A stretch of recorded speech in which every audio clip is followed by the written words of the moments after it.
안녕하세요. 33세 동갑내기 남편을 두고 있는 결혼 2년차 여자입니다. 현재 아이는 없고 저하고 남편은 둘 다 맞벌이 부부로 살고 있는 중이에요.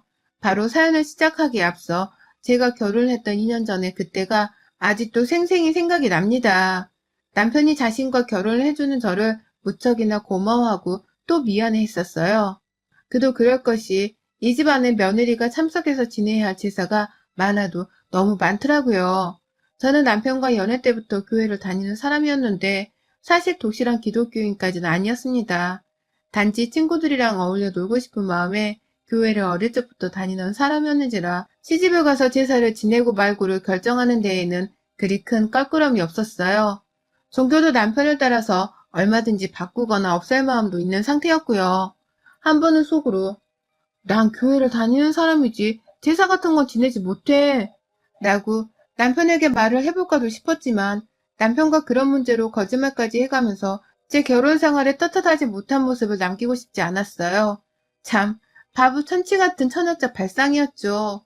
그래서 솔직하게 나는 기독교지만 내가 기도를 엄청 열심히 하는 사람도 아니었고 얼마든 종교도 자기를 따라서 바꿀 수 있어. 그러니 결혼하고서도 제사 지내는 문제로는 걱정하지 않아도 돼. 라며 말을 했어요. 그쯤 남편은 늘 제게 우리 집에 제사가 많아. 제사가 한둘이 아니고 정말 많아서 엄마가 늘 힘들어하셨어.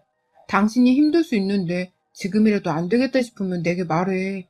나도 당신을 힘들게 만드는 결혼을 시작하고 싶진 않으니까. 라면서 먼저 솔직하게 고백을 하고 있는 중이었습니다. 자기 집에 조상 때부터 이어져 오는 제사가 1년에 9개가 있고 결혼하면 제가 맏며느리가 되어 그 제사를 책임져야 할 테니 힘들 거라고 미리 말을 잘도 해주더라고요. 저를 배려한다며 말이죠. 먼저 이실직고하며 마음의 준비라도 하게 해주는 남편의 모습이 참 인간적으로 느껴졌습니다. 그래서 저도 솔직히 제사를 하기는 싫었지만 그까짓 것들을 할 수 있다면서 남편에게 자신 있게 말을 했죠. 이런 배려의 말을 먼저 해줘서 고맙단 말도 했고요. 그래서 남편은 결혼하면서 그리고 그 후에도 지금까지 쭉 제게 고마워만 하며 살아줬고요.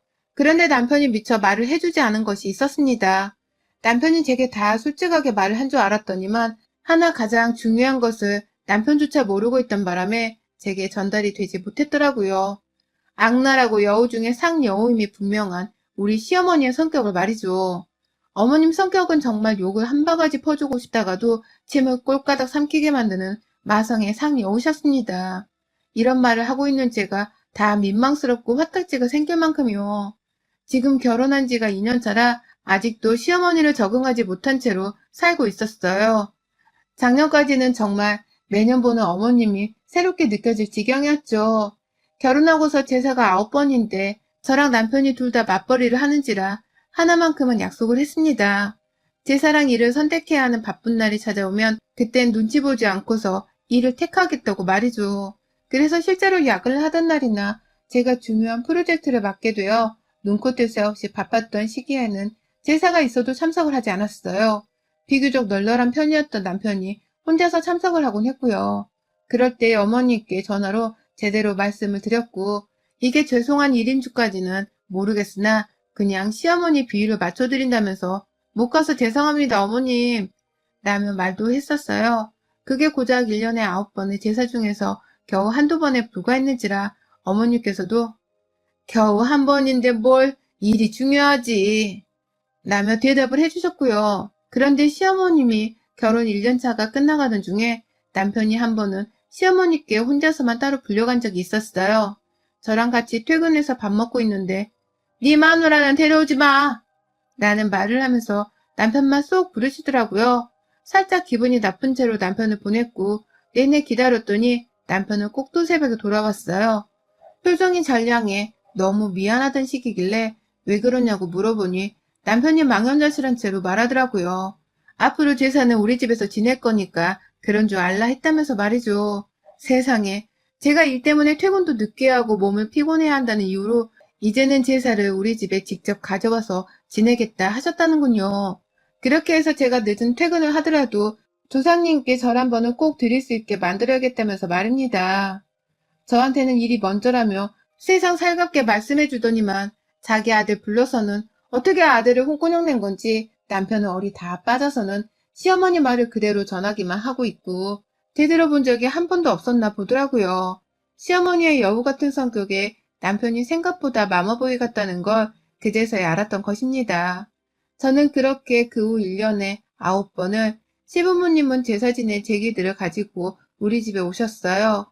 한 3번 정도를 가지고 다니다가 그 후로는 아예 우리 집 베란다 한켠에 제사 제기들을 다 놓고 다니시기 시작했죠. 퇴근을 하고 집에 오면 시어머니는 왔냐며 저를 맞이해 주는데 기다렸다는 듯이 행동을 바꾸시더라고요. 본인이 내내 앞치마를 메고는 제사 준비를 하다가 제가 퇴근하는 순간 본인은 부엌에서 땡 하며 퇴근을 하셨습니다. 제사를 지내려면 빨리빨리 음식 준비를 해야 바로 제사를 끝내고 저도 좀 퇴근 후 휴식을 취할 텐데요. 어머님은 일부러 세워라 내워라 음식 준비를 느려 터지게 하시다가 제가 퇴근을 하고 난 후에서도 제대로 된 음식을 끝내놓지 못하셨어요. 그 바람에 시아버지는 이미 제가 퇴근하기 전부터 화가 나서 시어머니를 재촉하고 계셨고 어머님은 제가 퇴근하는 순간 기다렸다는 듯이 앞치마를 벗어서 제게 주며 말씀을 하셨습니다. 이제 우리 며느리 차례네. 라고 말이죠. 그러면 저는 옆에서 빨리 음식을 만들려고 인상을 잔뜩 찡그리고는 시어머니를 노려보고 계시던 시아버지 눈치를 보면서 그 앞치마를 후다닥 받아들였고 퇴근 후 한 번을 제대로 앉아서 쉬지도 못한 채 요리 준비를 빨리 끝마치곤 제사를 지냈어요. 제사 하나 지내는 것도 절만 한다고 해서 끝나는 게 아니거든요. 그거 다 상위에 올려놓고 시아버지랑 남편이 먼저 절하고 말씀 나누면 그 뒤에 저랑 어머님도 따라 절을 올리고 제사 끝나면 또 상위에 음식을 치우고 냉장고 정리를 하고 설거지를 한다고 일이 아주 산더미였어요. 그걸 어머님은 저에게 먼저 맡기려는 듯 아주 대충 도와주면서 설렁설렁 일하셨고요. 마치 며느리가 들어왔으니 이제는 제사를 혼자 안 지내도 된다는 식으로 그 많은 일들을 일하다 온 저한테 떠넘기려 하는데 저 혼자서 얼마나 가슴이 꽉 막혔는지 모릅니다. 그나마 다행이었던 것은 시아버지 성격이 워낙 빠릿빠릿한 걸 좋아하시는 바람에 일을 빨리 끝내고 집에 가기를 원하셔서 남편이랑 시어머니가 어떻게든 일거리 하나라도 더 도와주려고 하셨던 것이에요. 남편은 처음부터 끝까지 제가 하는 일을 도와주려 안달냈었고 시어머니는 아들의 시아버지까지 재촉을 하면서 나서니 어쩔 수 없다는 식으로 늘 손을 거들었죠. 어떻게든 우리 집에서 하루 정도는 자고 가고 싶은 눈치를 여러 보이시면서 아유, 제사 하나 끝내니 시간이 금방 가네. 그냥 자고 가도 되는데. 라고 말씀을 하셨는데요. 이것 또한 천만다행이게도 저희 시아버지께서 아무 곳에서 잠을 자지 못하시던 바람에 뭘 여기서 자긴 자. 멀쩡한 집을 놔두고. 그러니까 집에서 그냥 제사를 지내자니까 쓸데없이 왔다 갔다 해가지고는 라면서 신경질을 부리시는 바람에 조용히 두 분 다 시댁으로 돌아가셨습니다. 전 정말 저를 위해 주는 남편과 까탈스럽고 빠릿빠릿한 시아버지가 안 계셨으면 절대로 지금까지 버티지를 못했을 거예요. 그게 아니었다면 저는 차라리 기독교인이라고 선언을 하면서까지 제사를 그만 지내겠다고 선전포고를 했을지도 모릅니다. 저는 계속해서 몸도 피곤하고 마음도 피곤하다며 남편에게도 감정이 무뚝뚝해지더라고요. 분명 우리는 아직 신혼인데 우리가 이런 식으로 시부모님을 1년에 9번이나 맞아서 우리 집에서 제사를 지내야 하나 싶었던 것이었죠. 남편이 미리 경고한 내용이긴 했지만 이게 참 알고 당해도 기분이 더러운 건 어쩔 수 없는 겁니다. 회사 일이 바쁠 땐 빠질 수 있기라도 했는데 이제는 빠지기는커녕 계속해서 우리 집에서 제사를 다 지내는 꼴까지 다 봐야 했는지라 기분이 좋지 못했어요. 제가 이렇게 감정의 변화를 겪으니 남편도 결국 제 걱정을 하기 시작하더라고요. 그러더니만 코로나가 심해지는 와중인데 우리는 언제까지 1년에 제사 9번을 다 지내면서 살아야 해. 라는 식으로 딴지를 제대로 걸었어요. 이러다 제가 교회를 나간다고 제사를 아예 안 지낼 수 있다고 말할지도 모른다는 말까지 시어머니께 전한 건지 시어머니가 살짝 겁을 먹고서는 자기 집에서 다시 제사를 지내겠다고 선전포고를 한 겁니다. 절대로 제사를 안 지내겠다는 소리를 못한 채로 그저 자기 집에서 다시 제사를 지낼 테니 집으로 시간이 되면 오라는 식의 말을 하신 것이었어요. 저는 그마저도 어디냐면서 무조건 감사하다고 오케이를 날렸고 그건 저를 걱정하던 남편도 마찬가지였습니다. 그런데 다시 제사가 본래의 자리로 본래의 주인에게로 돌아간 것뿐인데 이상한 일들이 벌어지기 시작했어요. 그 후 지금까지 시댁에서 지낸 제사가 5번 정도 있었는데요. 시어머니가 이상한 장깨를 또 부리기 시작하신 겁니다. 제가 회사일 때문에 제사에 참석을 못하자 저희 집으로 제사를 무턱대고 들고 오셨던 그 배짱을 아직도 잃지 않으시고는 저에게 보란듯이 써먹기 시작한 것이었어요. 평상시엔 참 아무렇지 않게 연락도 하셔서는 자기 아들 안부를 묻고 또 주말에 할 일이 없으면 시댁에 오라면서 잘도 부르며 저희를 찾는 분이셨습니다. 단 한 번도 아픈 적이 없으셨을 만큼 늘 팔팔한 상태로 며느리와 아들 얼굴 한 번을 더 보려 하는 분이셨어요. 그렇게 찾아가면 아무 일도 하지를 않고 자기 집인데도 불구하고 며느리한테서 깎이는 과일, 차려지는 밥상 등을 얻어먹으려고 늘 혈안이 되어서는 부엌으로 저를 집어넣는 분이기도 하셨고요. 그런 어머님께서 참 신기하게도 다가오는 제사 때만 되면 한 달 간격으로 들어눕기 시작하더라고요. 그러니까 1년 12달 중에서 제사가 있는 날이 무려 9번이라 거의 매달 시어머니를 만나야 하는 것과도 다름이 없는 팍팍한 스케줄을 가지고서 살았습니다. 그런 어머님이 평상시에는 그렇게 아들이 보고 싶다면서 옆에 끼고 지내려 하시고 신나게 불러서는 술도 벌컥벌컥 마시면서 아들이랑 잘도 떠들고 노시는 분께서 제사가 다가오기만 시작하면 퍽 하고 들어누우시는 겁니다. 처음엔 그날이 주말이었는데요. 단순 빈혈이 느껴진다면서 아무것도 못하겠다고 손을 놓고서는 방 안에서 들어누워 계시는 바람에 제가 나서서 그날 하루의 제사 일을 모조리 다 준비를 했고요. 자기 아들이 제 손을 거둔다고 자꾸만 부엌을 왔다 갔다 하는 광경을 실눈 뜨고 목격하신 건지 그제서야 나와서 한다는 말이 아들아, 너는 엄마 좀 봐주라. 와서 엄마 머리도 좀 만져주고 라면서 지 아들을 데려가 쉬게 하려고 꼼수를 부리더라고요. 전 솔직히 그때까지만 하더라도 어머님이 진짜 아프신 줄을 모른 채로 저 혼자 열심히 제사 준비를 했었는데요. 2번째 제사가 찾아오던 그 다음 달에 바로 눈치를 챘죠. 신나게 지내시다가 또다시 제사가 찾아오자 언제 그랬냐는 듯이 정신을 못 차리고서는 이번에 빈혈이 아닌 감기 몸살을 빌미로 몸져 누워 계시는 어머님의 모습에서 순간 저게 연기가 아닌가 하는 생각을 해버렸습니다. 그리고는 현장을 잡았어요. 꿀물 한 잔을 타달라고 구태여 바쁜 저에게 심부름 하나를 더 시키길래 알겠다고 하면서 부엌에서 만들고 있는 사이 혹여나 싶어서 시아버지와 남편이 제사상을 준비하는 사이에 시어머니 계시는 방문을 슬쩍 열어보니 그 안에서 핸드폰으로 TV 영상을 보다 말고 제 인기척에 핸드폰을 끄고 자는 척을 하는 어머님을 제가 봤거든요. 확 덮쳐서는 여기서 뭘 하면서 쉬고 있었냐고 한마디를 거두려고 하다가 말았습니다. 아휴, 그 자는 척하는 꼬라지가 너무 어처구니가 없기도 하고 체면치레도 안 될 만큼 딱해 보이기도 했는데 자기 스스로도 그 순간 눈 감고 자는 척을 하면서 얼마나 쪽이 팔렸을까 싶었거든요. 그냥 스스로 좀 더 얼굴을 붉히며 조마조마하라고 내버려 뒀죠. 그 후로도 뭐 제사 날짜만 다 와가면 며칠 전부터 저 보란듯이 죽는 소리를 해가면서 아프다고 몸이 피곤해 움직이질 못해 죽겠다면서 앓는 소리를 하는 시어머니의 꾀병을 저는 다 알면서 받아주었고요. 저뿐만 아니라 시아버지도 남편보다 먼저 눈치를 채신 건지 저번 제사 때는 또 아파? 아니요, 어째 조상님께 제사를 지내는데도 허구한 날 제사만 앞두면 귀신같이 아프대. 조상님이 빙이라도 한 거야, 뭐야? 라면서 대놓고 꼽을 주시더라고요. 꾀병인 거 아는데 또 그 짓을 하고 있다는 걸 돌려 말하는 시아버지의 말씀에 시어머니는 아니 진짜 아프다니까 라며 괜히 투정을 더 부리셨고 그런 두 분을 보면서 저는 내심 속으로 실실 웃었습니다. 우리 시아버지의 시원시원한 성격이 좋기도 했고 시아버지가 더 화를 내주시길 바랬는데 그러지 못하시니 답답한 마음도 조금 있었네요. 그러다 바로 저번 주 저희가 또 하나의 제사를 맞이했습니다. 이번에도 시어머니가 얼마나 꾀병을 피우실까 싶어서 은근히 기대가 되더라고요. 그런데 저조차도 너무 정신이 없이 회사에서 일을 하다가 그날 딱 하루 여유가 생겼던 거라서 솔직히 인내심이 바닥인 상황이었습니다. 나는 일까지 하느라 힘들어 죽겠는데 시어머니가 또 내 앞에서 보란듯이 아프다고 꾀병을 부리면 내가 단단히 화가 날지도 모른다는 생각을 하면서 시댁을 찾았어요. 솔직히 가기 싫어 죽겠었지만 옆에서 제게 미안해 어쩔 줄 모르는 남편이 다 불쌍하다며 그냥 갔습니다. 일단 갔어요.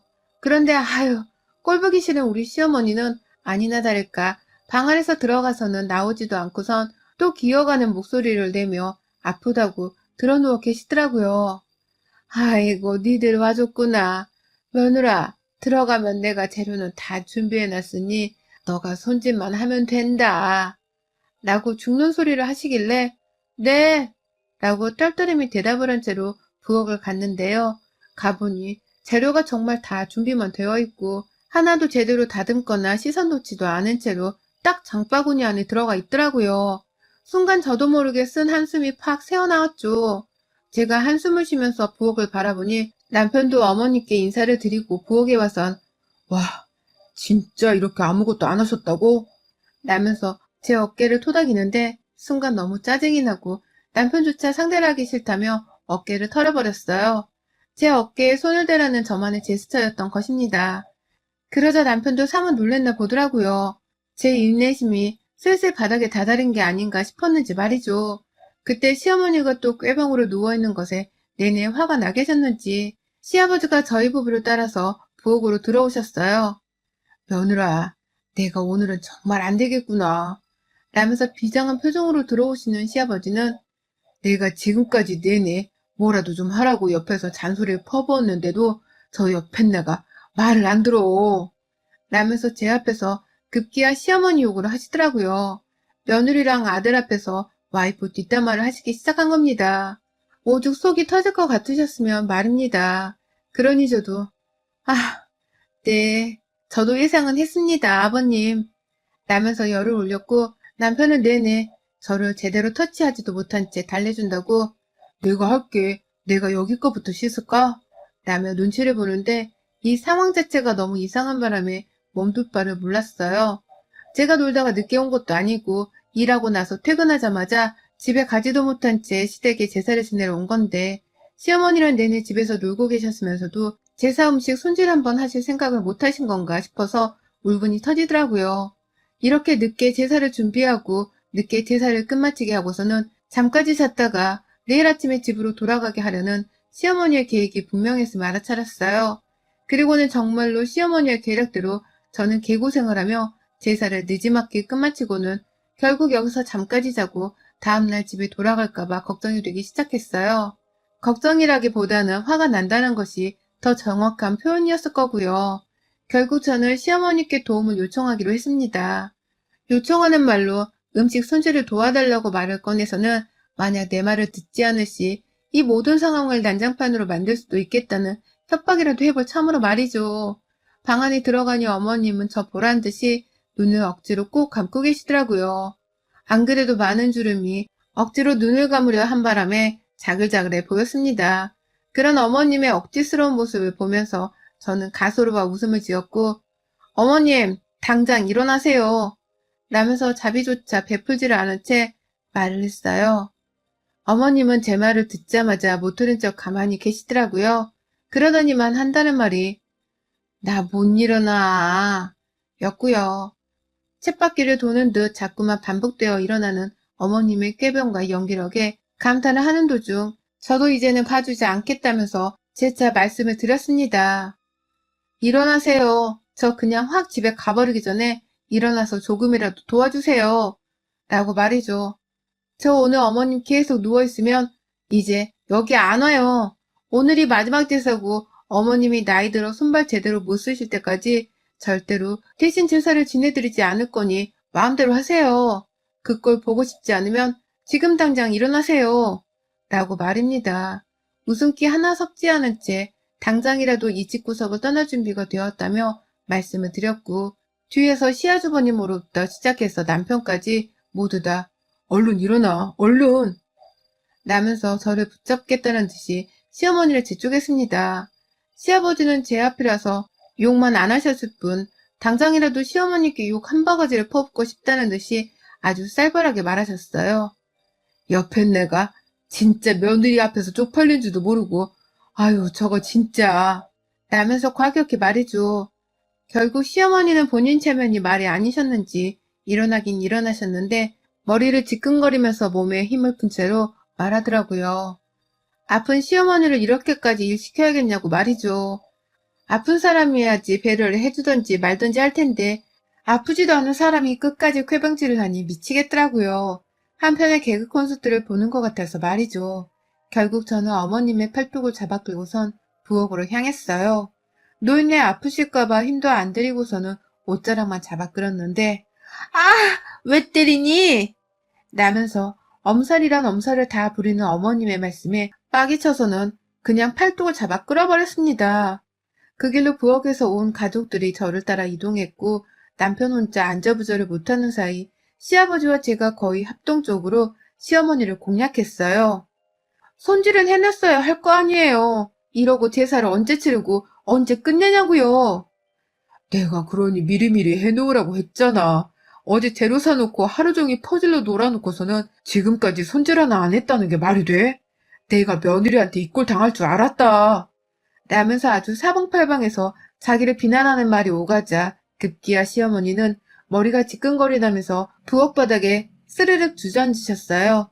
마치 드라마 속의 빌런의 여주인공이 암에 걸려 남주인공 앞에 쓰러지는 그 안타까운 상황처럼 말이죠. 그런데요, 더 웃긴 게 뭔 줄 아세요? 그 와중에 아무도 시어머니를 이리까 세우지를 않더라고요. 시아버지는 빨리빨리 제사를 치르고 싶은데 마누라 때문에 속 터져 죽겠다면서 아우, 그냥 마음대로 해. 야, 이 옆은네야, 마음대로 해. 라면서 제사를 지내지 말라고 삐져서는 방 안으로 들어가 버리셨어요. 엄연히 따지고 보면 조상은 시아버지의 조상이라서 아버님께서 직접 재료를 손질해도 되셨을 텐데 그놈의 가부장적인 이 사회의 영향을 받은 건지 절대로 스스로 일을 하지 않으신 아버님의 책임도 있었습니다. 그 꼴을 평생 남편으로 보고 살았을 시어머니의 인생도 참 생각하면 불쌍하고 가엾긴 했습니다. 그런 생각이 순간 들기도 했어요. 하지만 그렇다고 해서 며느리인 제가 똑같이 그 힘든 삶을 이어받을 이유도 없었고 자신의 가엾은 인생을 저에게 떠넘기려는 시어머니를 눈감아 줄 수만도 없었어요. 결국 저는 그렇게 쓰러진 어머니께 아프시면 약을 드시라면서 억지로 약 하나를 시댁에서 찾아드렸어요. 아프면 약 드시라며 열도 안 나는 사람한테 집에 있던 개부린 약이 있길래 하나를 가져다 드리니 그걸 또 머리 아픈 척하면서 억지로 드시대요. 그리고 난 후 저는 집을 나섰어요. 아버님이 안 지내신다고 하니 저도 지낼 이유가 없어요. 이게 다 어머님이 아프셔서 벌어진 일이니까 나중에 아버님께 어머님 혼자 다 욕 쳐드세요. 오래 건강히 살려면 욕 먹는 게 직방으로 좋아요. 라며 그냥 무작정 집을 나서버렸어요. 남편도 제사를 지낼 수 없게 되었다면서 저를 따라 나왔고 집안에서 시어머니는 그 후 어떻게 되었을지 저는 잘 모르겠고요. 그런데 그 후 정말 우리 시어머니는 혼자 개그 프로그램을 또 찍으셨습니다. 글쎄 시어머니가 그날 제 앞에서 꾀병인 척을 하겠다고 하루 종일 아무것도 드시지 않고서 일부러 쭉 누워서 쉬기만 하며 계셨나 보더라고요. 빈속에 제가 드린 개보리를 아픈 척하며 억지로 복용을 하시고는 밤새 몸살기에 복통을 호소하며 아주 아파 죽으려 하셨다고 하네요. 그게 뭐 공복에 먹으면 위장이 안 좋아서 순간적인 복통을 일으킬 수가 있나 보더라고요. 결국 시어머니는 제 앞에서 제사 한번 안 하고 며느리를 부려먹으려 아픈 연기를 하다가 밤새도록 진짜 찐 고통을 느끼는 아픔을 경험하게 되었고요. 밤새 죽다 살아나서는 시아버지한테서 욕을 바가지로 또 먹으셨던 건지 울먹이면서 남편한테 전화를 하셨어요. 자기가 왜 이 나이가 되도록 제사 때문에 네 아버지랑 싸워야 하냐며 인생을 따져묻는 하소연을 하셨고 남편은 그 소리를 한 귀로 듣고 한 귀로 흘리면서 그래도 며느리한테 그 고통을 똑같이 전가하는 건 아니야, 엄마. 제사는 하나로 몰아 하든지 말든지 둘 중 하나는 하자. 난 와이프한테 그 제사 똑같이 물려주고 힘들게 할 생각이 추워도 없으니까. 라는 간결한 말로 전화를 끊어버렸습니다. 어머님도 느끼신 게 많았던지 한참은 시아버지랑 제사 문제로 실랑이를 한다는 말을 남편을 통해 들었었고요. 저는 이대로 내 평생 시어머니와 이런 식의 갈등이 생길까 싶어서 다음 제사는 절대로 참석을 하지 않기로 했어요. 다음 제사뿐만 아니라 올 한 해 제사를 통으로 비우며 시어머니를 힘들게 해서 어머님이 어떻게든 스스로 시아버지와 맞서며 제사 횟수를 줄이실 수 있도록 하려고 합니다. 그래서 제가 미래의 제사고 뭐고 더 이상 결혼해서 시댁 문제로 힘든 일이 없길 바라고요. 여러분의 생각은 댓글로 남겨주세요. 오늘도 시청해주셔서 정말 감사합니다.